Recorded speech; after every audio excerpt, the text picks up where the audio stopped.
Tamam.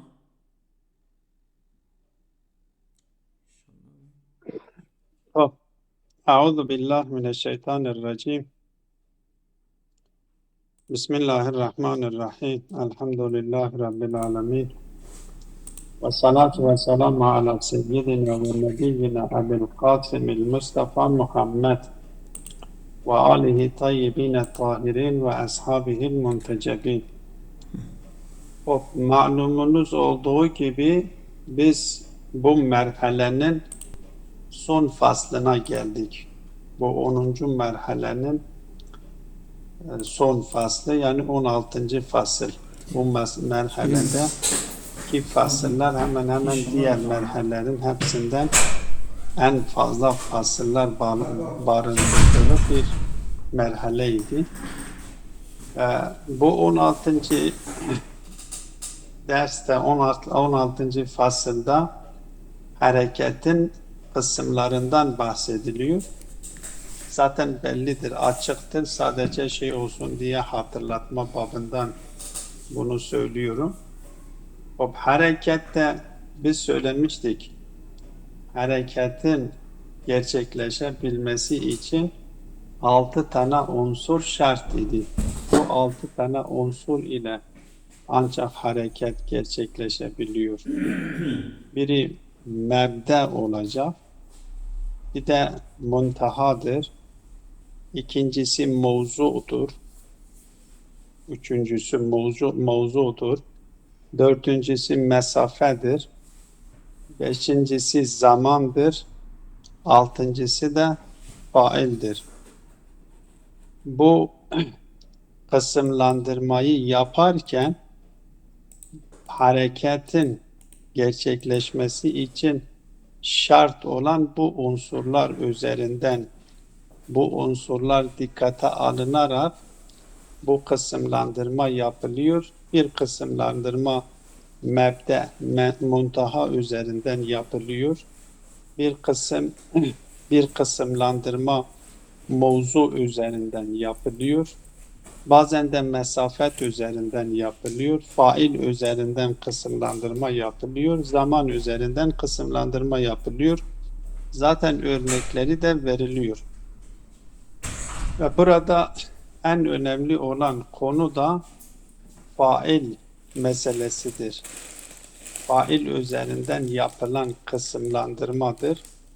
O faili dikkate alarak, yani bir vardır biz mebdeyi dikkate alarak kısımlandırıyoruz bunu. Muntahayı ya mevzuu, bir de vardır ki faili dikkate alarak bu hareketi kısımlandırıyoruz. Bu faili dikkate alarak kısımlandırma yapıldığı zaman ya hareketi bizzattır ya hareketi bil erezdir. Bu fail üzerinden yapılan bu kısımlandırma, yani kitaptan biraz daha farklı bir şekilde bunu beyan ediyoruz. Bu hareketi fail üzerinden yapılan bu hareket ya hareketi bizzattır dediğimiz gibi ya hareketi bil erezdir. Hareketi bizzat olarak değerlendirildiği o hareketi bizzatı dikkate aldığımız zaman o hareketin kendisi mutaharrikenin kendisine aittir. Hakikaten hareket o mutaharrike aittir. Mutaharrikin kendisi hareket ediyor. Mesela farz edelim bir şeyi dikkate alalım. Bir nedir ismi? Gemiyi dikkate alalım. Ya mesela bir arabayı dikkate aldığımız zaman bu araba kendisi hareket ediyor ve asıl hareket bizzatihi hareket eden şeyin kendisidir. Nedir ismi? Arabanın kendisidir. Hareketin arabaya nispetlendirilmesi zatidir. Zatında o hareket gerçekleşiyor. Muteharrikun bizzattır. Ve hareketi bil erez de müteharriki biz aslında hareketin kendisi şeye ait değildir. o mutaharrikin kendisine ait değildir. Burası için de örnek getirmiş oldukları örnek mesela gemide olan insanlar ya uçakta olan insanlar. İnsanlar normalde gemi gidiyor, gemi hareket ediyor, otobüs gidiyor, otobüs hareket ediyor. Otobüse nispetlendirilmiş olan hareket bizzattır, zati itibariyle ona nispetlendiriliyor. Ama otobüsün içerisindekine de diyoruz ki otobüsün içerisinde ya geminin içerisinde ya uçağın içerisinde olanlar da hareket ediyor. Aslında onların hareketi bil'arezdir. Asıl hareket uçağın kendisine nispetlendiriliyor. Ya asıl hareket o geminin kendisine nispetlendiriliyor. Ama içindekilere de biz diyoruz hareket ediyorlar. Bil'arez olarak onlara bu hareket nispetlendiriliyor.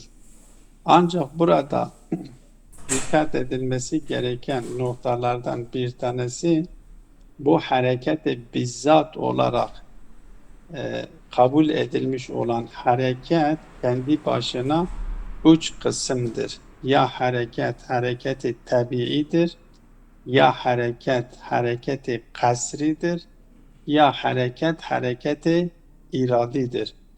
Hareketi tabii hareketi mesela diyelim o fail muharrik olan üzerinden tabi burada dikkat edilmesi gereken bir ince nokta söz konusudur. Gerçi kitapta belki fazla kitabın kendisinden şey yapılmıyor, çıkartılmıyor. Ama dikkat edildiği zaman mesela beden hareket ediyor. Nefis tarafından beden hareket ettiriliyor. O bedenin hareket edilmesi hareketi tabiidir. Her ne kadar biz onu iradi olarak da nitelendiriyoruz. Ben bunu açıklayayım ondan sonra bu noktayı biraz erken oldu. Evet, üç kısım hareket söz konusudur. Ya hareket hareketi tabiidir, ya hareket hareketi kasridir, ya hareket hareketi iradidir.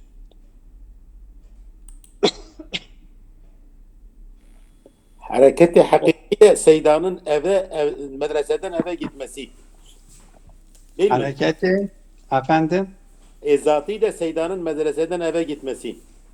Seyda Arabi'yi hareketi, zikretti, ezati zikretmedi. Evet. zati de hareketi zati dedim ya, zati, hareketi zati benim, evet, benim şeyden hareket etmesi gibi. Evden O medreseden zatidir. evet. Elbette geminin hareket etmesi de zatidir. Geminin kendisi hareket ettiği için ben örnek söyledim. Aslında geminin içindekilere hareket nispetlendiriliyor. Bil'arezdir. Ama geminin kendisinin hareket etmesi zatidir. Yani geminin kendisi odur hareket ediyor.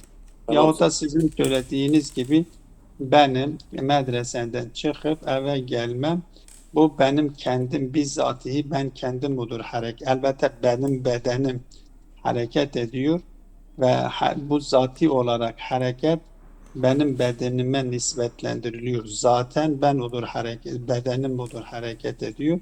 Dolayısıyla zatidir. Yani burada aslında dikkat yaptığım, işaret ettim. Dedim otomobil ya otobüs kendisi hareket ediyor. Hareket otobüse nispetlendiriliyor ve otobüse nispetlendirilmiş olan hareket ya gemiye nispetlendirilmiş olan hareket veya uçağa nispetlendirilmiş olan hareket zatidir. Çünkü uçağın kendisi odur hareket ediyor, gidiyor. Geminin kendisi hareket ediyor, gidiyor. Asıl hareket eden uçağın kendisidir. Asıl hareket eden o otobüsün kendisidir, geminin kendisidir. Ama o geminin içerisindeki olanlara da hareket bil'arez nispetlendiriliyor. Öyleyse geminin içindekiler diyoruz ki geminin içindeki eşya ya geminin içerisindeki insanlar odur hareket ediyor. Aslında hareketin aslı geminin kendisine geminin kendisine aittir.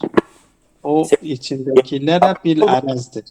Seyda gemi kaptan olmadan olmuyor orada ha. Şimdi Biz ben kaptan ben Seyda'nın eve gitmesi misal tamdır ama gemi kaptan olmadan olmuyor.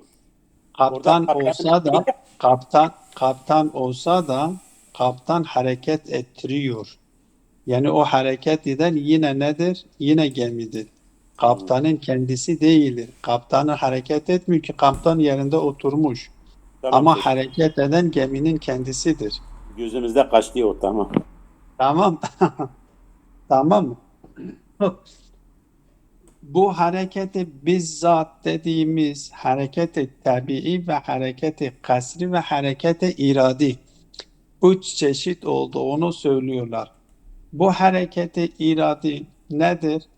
Eğer mesela diyelim ki sizin söylediğiniz misale dikkate alırsak o muharrikin kendisi şuur sahibidir. Kendi hareketinden kendi hareketinden haberdardır ve kendi iradesiyle hareketi gerçekleştiriyorsa o hareketi iradidir. Sizin söylediğiniz örnek burada geçerlidir.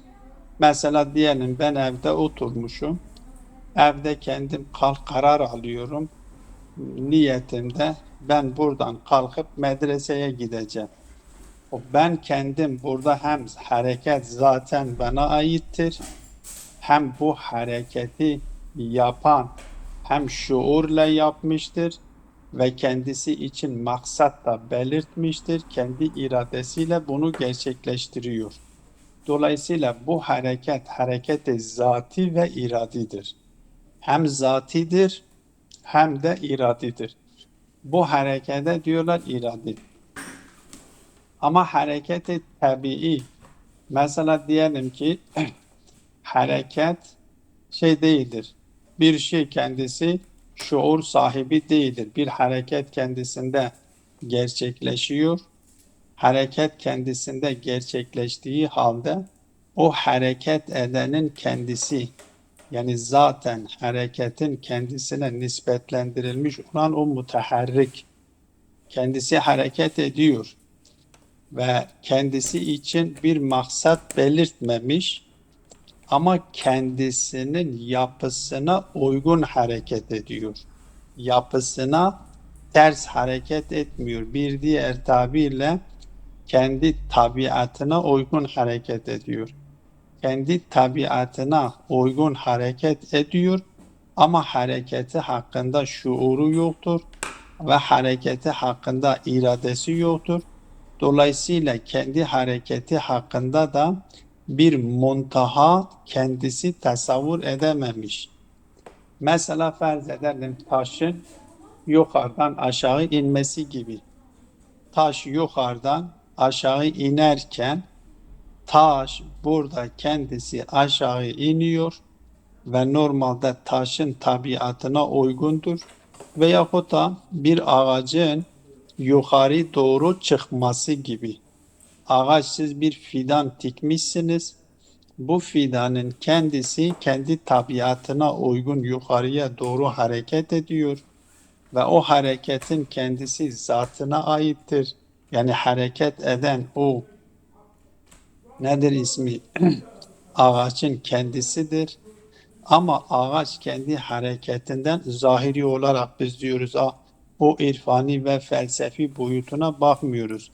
Yoksa eğer farz edelim birisi irfani boyutla gelip değerlendirse dese ki yok varlık aleminde hiçbir varlık şuursuz değildir. Biz şimdi o irfani boyutu göz önünde bulundurmuyoruz. Zahiri olarak değerlendiriyoruz. Bakıyoruz ki bu ağaç kendisi yukarıya doğru hareket etmiş ve yukarıya doğru çıkıyor.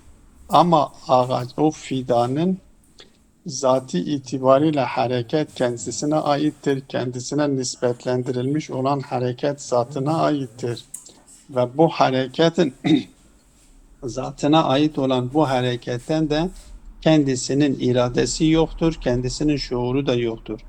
Buna da hareketi tabii deniliyorlar. Hareketi tabii deniliyor. Hareketi bir de kasri vardır. Kasri olan da o hareket eden mutaharrikin kendi tabiatına ters hareket etmesi gibi.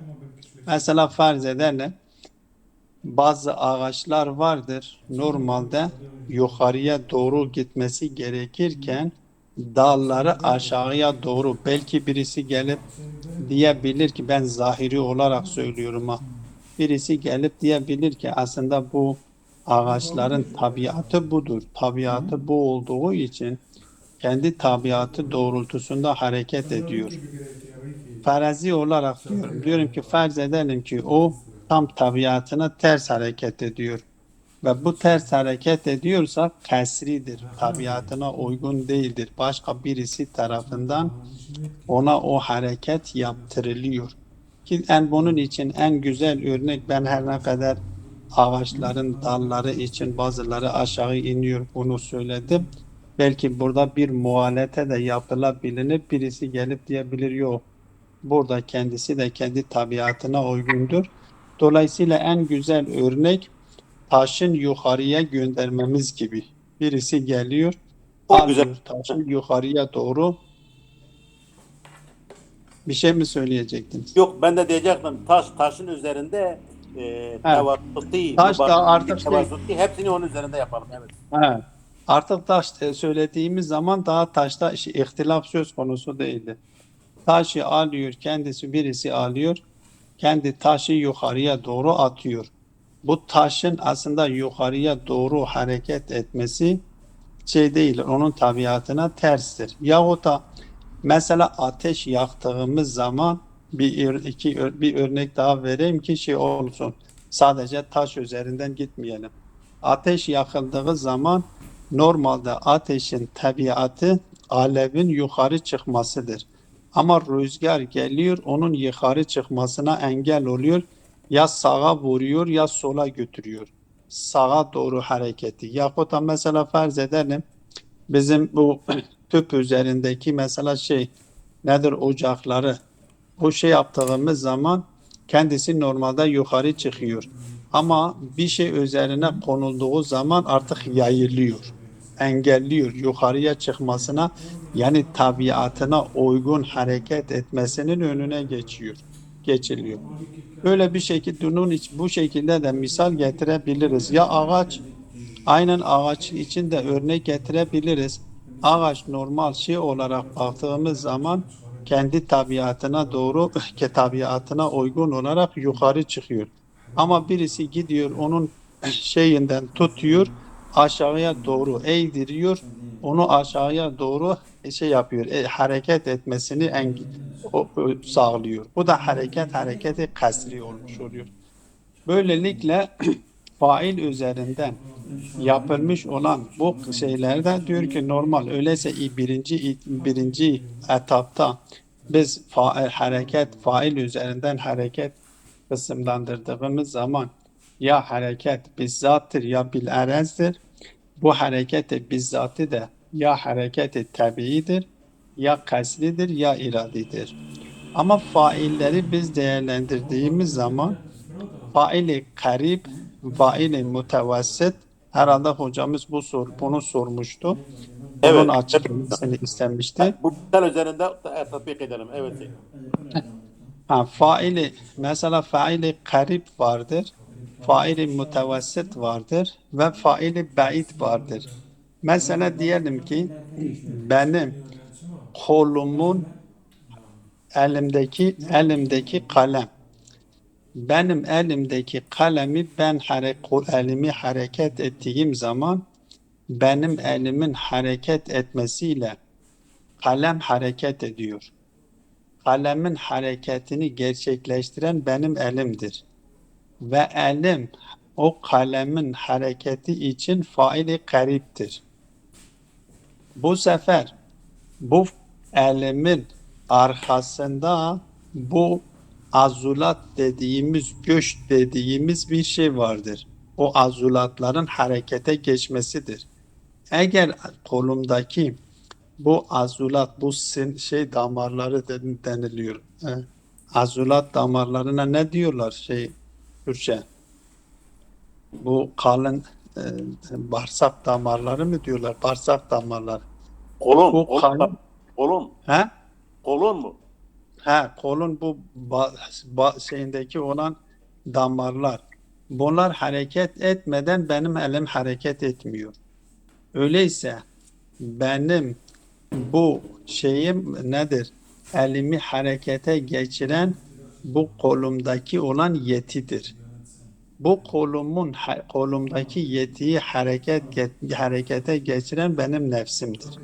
Öyleyse o kalemi biz dikkate aldığımız zaman kalemin hareketine en yakın fail nedir? Elimdir.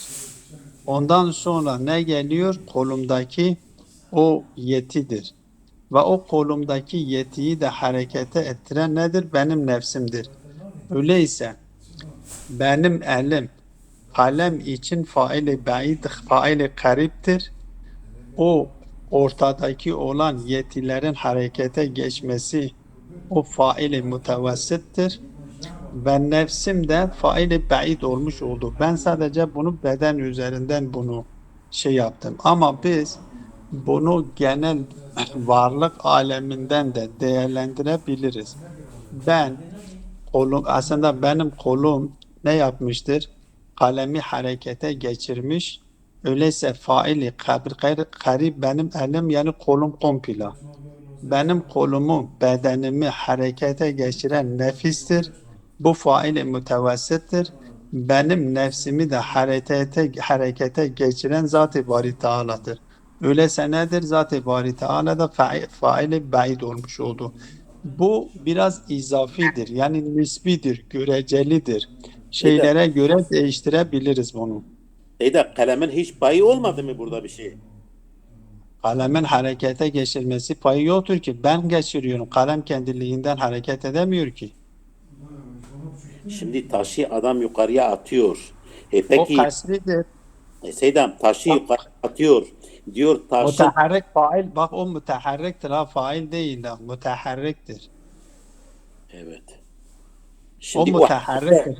Müteharrik olanla faili karıştırmayalım. evet. Yalnız Mesela burada buyurun siz söyleyin. Seydam, Seydam taşı yukarı attık.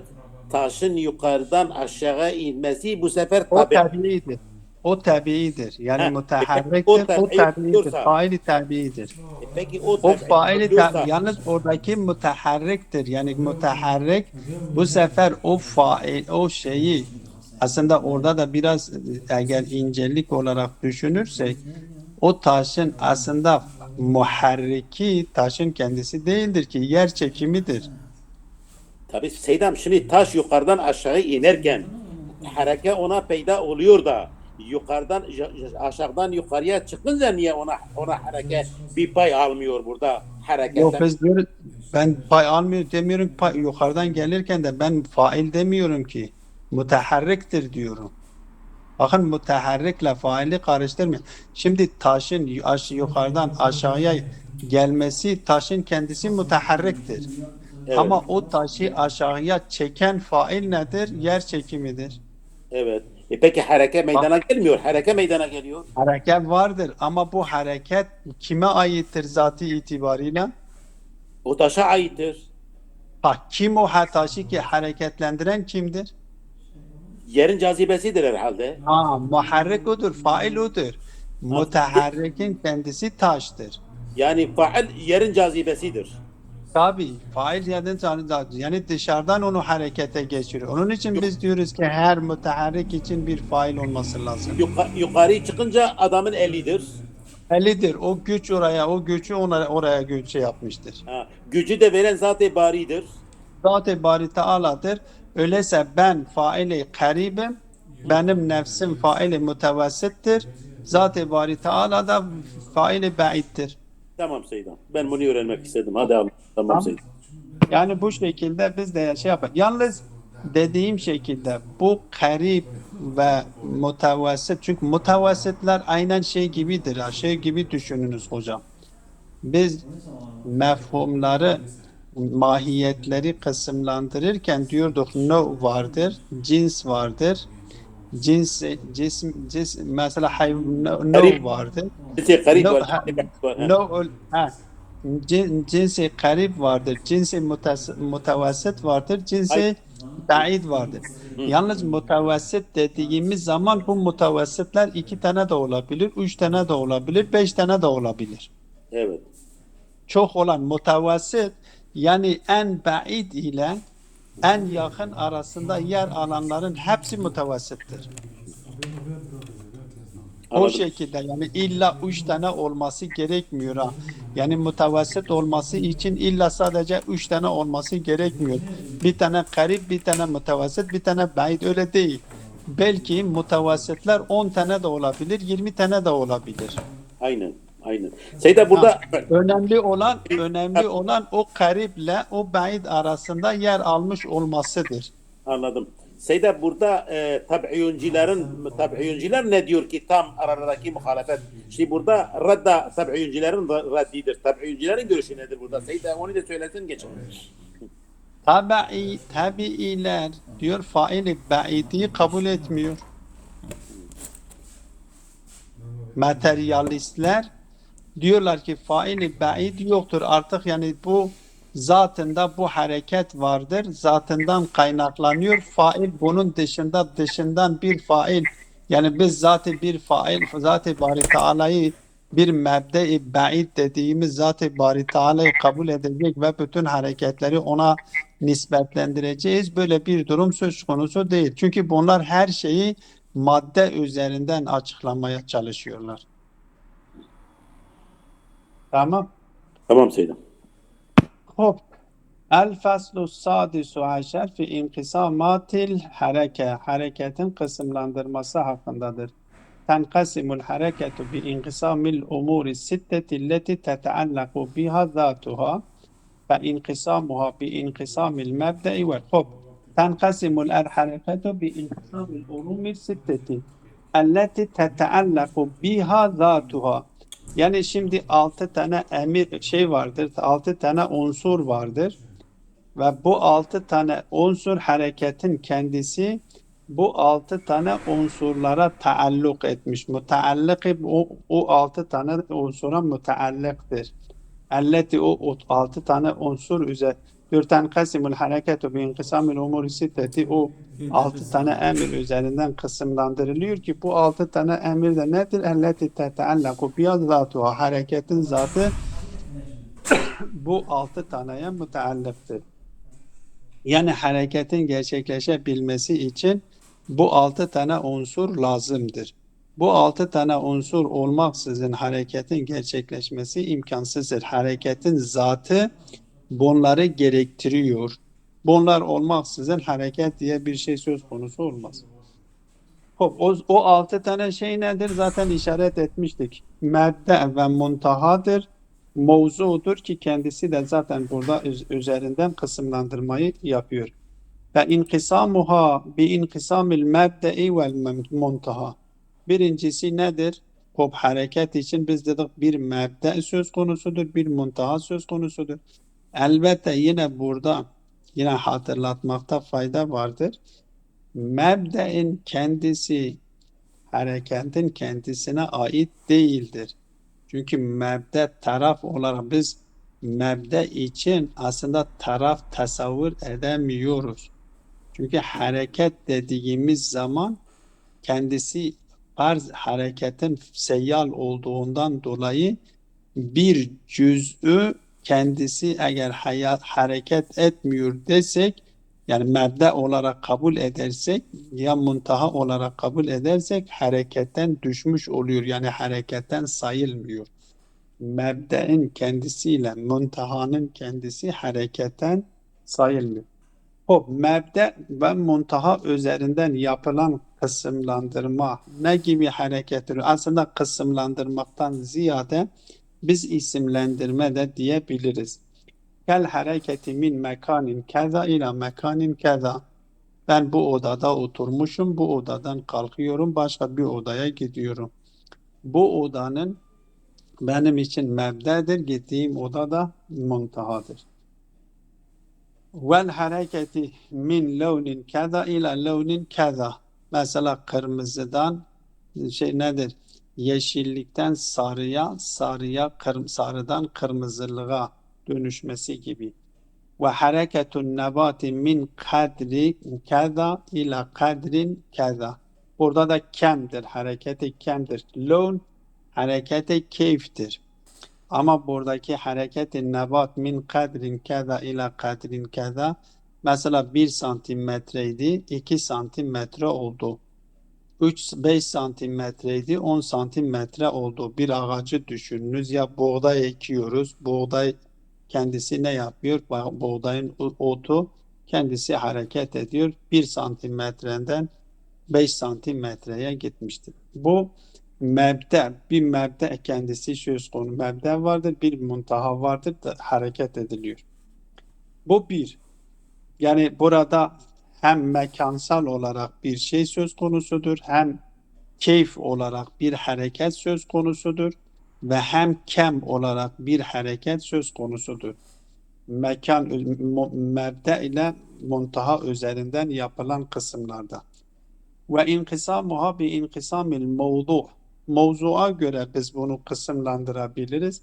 Ki hareketin nebat. Hareketin eğer nebat hareket ediyorsa, müteharrik nebat ise diyor ki hareketi nebatiye. Eğer hareketi hayvanın kendisinde hareket ediliyorsa hareketi hayvaniye diyoruz.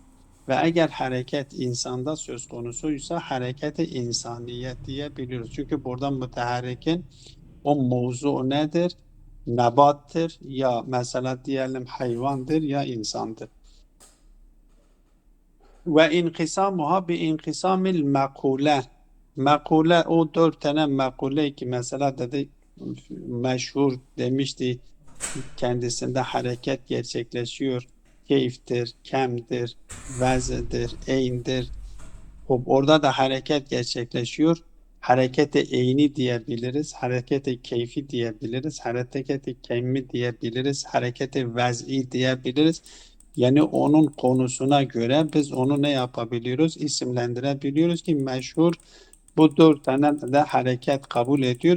Elbette Allame Tabatabai Mulla Sedra'ya ittibaen kendisi asıl hareketin cevhere ait olduğunu ve eğer bu mekulelerde hareket gerçekleşiyorsa da ikincildir.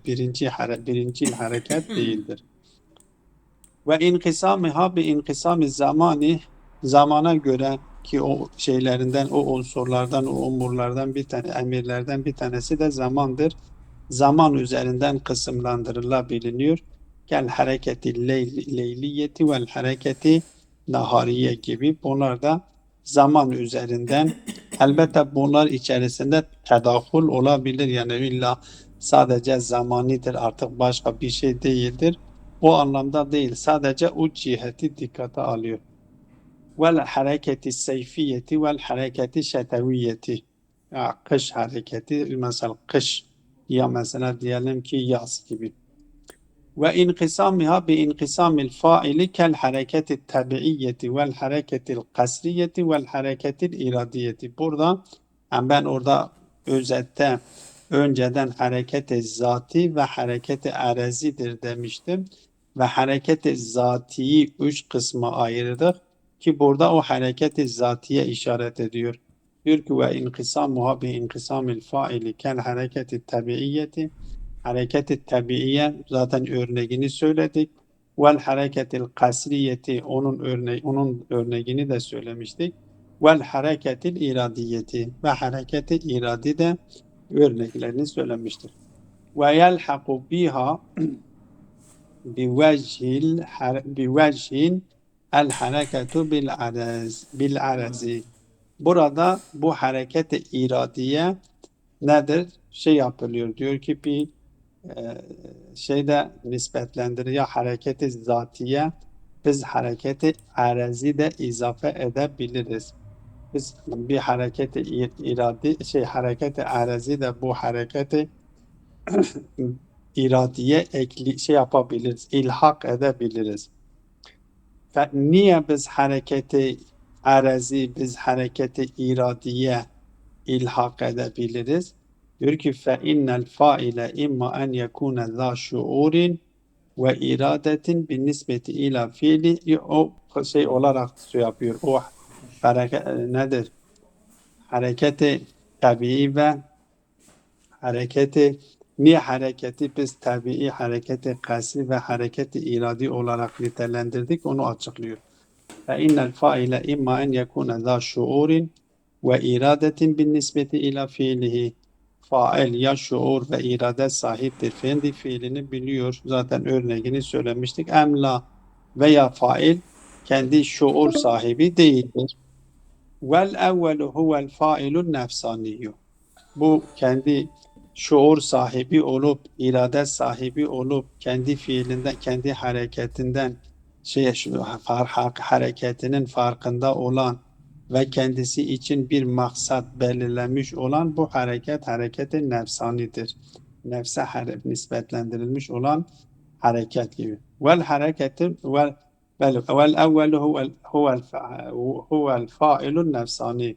Vel hareketu hareket de nedir? Nefsaniyetun. Orada fail nefsanidir ve hareketin kendisi de nefsanidir diyor. Kel harekatil iradiyeti leti lil insani vel hayvani. İnsan elbette her ikisi için de hayvan için şuur en azından kendisi kendi iradesiyle kendi yapısına uygun bir şuuru da vardır. Çünkü hayvan da bir hedefi kendisi için seçiyor ve bir seçmiş olduğu maksada doğru hareket ediyor ve kendisi de kendi hareketinin farkındadır, biliyor. Ve thani o irade ve şuur sahibi olmayan imma en tekunel hareketun munba'iteten an nefsihi lev hulliye ve nefsuh. Yani kendisi kendi başına bırakılırsa, kendi başına bırakıldığı zaman kendisi kendiliğinden hareket ediyor. O hareketi tabiiyeye işaret ediyor. Ve imma en tekune munba'iteten anhu li kahri failin ahar iyyahu alel hareketi. Yahut da bir fail tarafından kahren onu gerçekleştiriyor. O birincisi hareketi tabiidir. Vel evvel huvel failu tabiiyye. Faili tabiidir. Vel hareketu tabiiyyetun. Hareketin kendisi de tabiidir. Ve thani huvel failul kasir. Vel hareketu kasriyetun. Fail kasridir. Yani kahirdir. Zorla onu ne gerçekleştirmiştir? Ve hareketin kendisi de tabiatına ters hareket etmesidir. Kel haceril merma ila fok. Yukarıya atılan taş gibi veyahut da ateş söylemiştim. Ateşin üzerine bir rüzgar gelmiş bırakmıyor. Yukarı gitmesi gerekiyor tabiatına uygun. Onun alevin yukarı çıkması gerekiyor. Ama nedir? Dışarıdan bir rüzgar geliyor bırakmıyor. Yahut da buharı yukarıya çıkması doğal olarak yukarıya çıkıyor ama bir rüzgar geliyor onu sağa sola götürebiliyor. قالوا إن الفاعل القريب للحركة في جميع هذه الحركات هو الطبيعة المتحرك. Bu işte tabiilerin söylemiş olduğu iddiadır.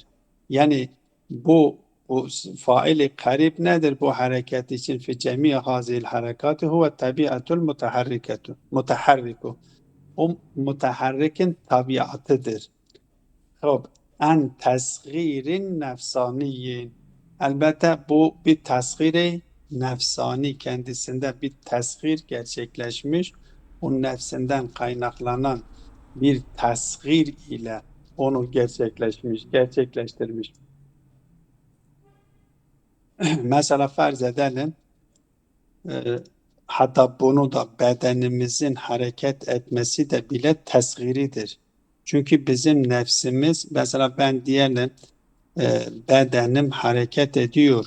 Medreseden kalkıp eve geliyorum, evden kalkıp medreseye gidiyorum. Ama burada da bir tesgir söz konusudur. Yani beden benim nefsim tarafından ne yapılmıştır? Tesgir edilmiştir. Kontrol altına alınmıştır. Ve nefsim tarafından o hareket ettiriliyor. Hatta buna da bazen hareketi tabii deniliyor. Yani bedenin kendi tabiatına uygun nefis tarafından hareket ettiriliyor. O iktidau tabiiyyin yahut o tabiatından kaynaklanıyor ki mesela faili tabii zaten tabiatı demişti ki taşın kendisi aşağıdan düşüyor. Ya mesela ateşin tabiatı yukarı çıkmasıdır yahut da bir fidanın yukarı çıkmasıdır. O kahri tabiatil kasireti li tabiatil maksur alel hareketi. Bu da faili kasridir.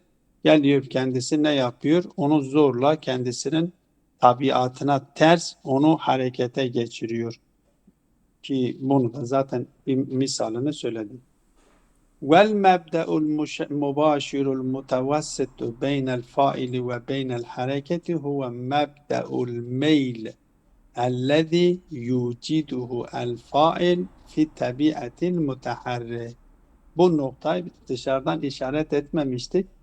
Bu nokta önemlidir. Yani mesela biz bilahare bu beden içinde söylesek o mebde-i mübaşir o karib olan vel mebde'ul mübaşiru el mutevessitu beynel faili ve beynel hareketi. Faille hareket arasında bir mutevessit olan şey vardır. Kalemi dikkate alınız. O kalem hareket ediyor ve kalemle o mebde şey arasında asıl fail arasında bir mutevessit mübaşir vardır. Nedir? Benim elimdir. Ama nefis benim elimi harekete geçiriyor. O kalemle irtibatlı olan, mübaşir olan nedir? Benim mesela ne elimdir. Yahut da o tabiatta olan o meyldir. Yani orada o potansiyelin icat edilmesidir. O hareketin mesela tabii olarak dedik. O tabii hareketi tabii olanlarda da orada o yetiyi meydana getirilmesi gerekiyor ki o tabiatına doğru hareket etmesi gerekiyor. Diyor huvel mebde'ul meyl ellezî yuciduhu el fail. Fail onu icat ediyor. Mesela biz bunu kalem üzerinden yaparsak çok nettir ki nefsimiz elimizi harekete geçiriyor. Elimizi harekete geçirmekle kalemi de harekete geçiriyor. Fi tabiatil müteharrik o müteharrikin tabiatında o meyli getiriyor. Tabi bunu dışarıdan biz bakarsak faili zat-ı bari Teala onun içinde o müteharrik olanında bir meyl icat ediyor ki o meyl ile kendisi bu ne yapıyor? Bu hareketi gerçekleştiriyor. Seydam mail Elbette içgüdümüz değil mi? burada ha? Seydam mail bizim içgüdümüz değil mi burada? Meyl işte o icadı ne yapıyor? İçgüdümüz yani ha. İç gücüdür, içgüdüdür. Yalnız tabiat olan, tabii olanlarda da kendilerine uygun bir yapıları olacak ki o meyletmiş olsun. O hareket Hani Seydam gerçekleşmiş kalem olsun. dediği kalem oluyor mu? Kalem mesela kalemin hareketi etmesi burada şey yapabiliriz kalemden zaten mail değildir. Kalemin hareketinde ben kalemin hareketi edebilmesi için o kalemde de bir maili icat etmem gerekiyor. Yani o İçindeki duyguyu kaleme yönlendirmek diyorsun. hayda onu icat etmem lazım. Yoksa hareket şey yapılmıyor. He. Elbette burada çok kısa değinmiş bu konuya diyor ki tefsirül kelamı fihi fi tabiiyat. Bu konu aslında tabiiyatta geniş bir şekilde açıklanması gerekiyor. Evet. Ve sallallahu ala Muhammedin ve alihi tayyibine tahirin.